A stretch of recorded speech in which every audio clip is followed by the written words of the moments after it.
નમસ્કાર, આપ જોઈ રહ્યા છો નેશન પ્લસ ન્યૂઝ. હું છું આપની સાથે હેતલ ભગત. વડોદરાના પાદરા તાલુકાના વડુ ખાતે 2 આરોપીઓના ગેરકાયદેસર બાંધકામો તોડી પાડવામાં આવ્યા છે.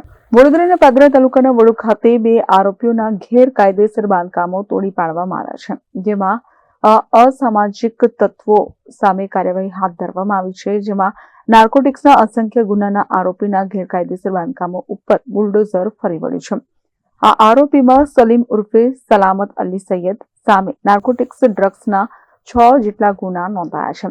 તો સુરતી કાસમ સામે પણ 3 જેટલા ગુના નોંધાયેલા છે. ગુંડા અને અસામાજિક તત્વોના ગેરકાયદેસર બાંધકામો તોડવાની કાર્યવાહીના ભાગરૂપે બુલડોઝર ફરી વળ્યું છે.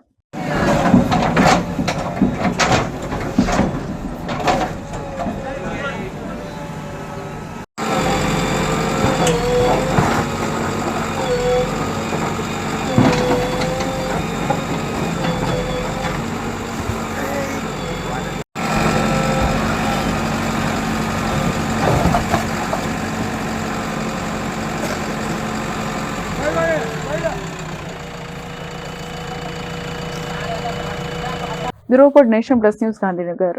સમાચારોના સતત અપડેટ મેળવવા માટે અમારી નેશન પ્લસ ન્યૂઝની યુટ્યુબ ચેનલને સબસ્ક્રાઇબ કરો, બેલ આઇકન દબાવો અને જોડાયેલા રહો ફેસબુક, ઇન્સ્ટાગ્રામ અને ટ્વિટર પર.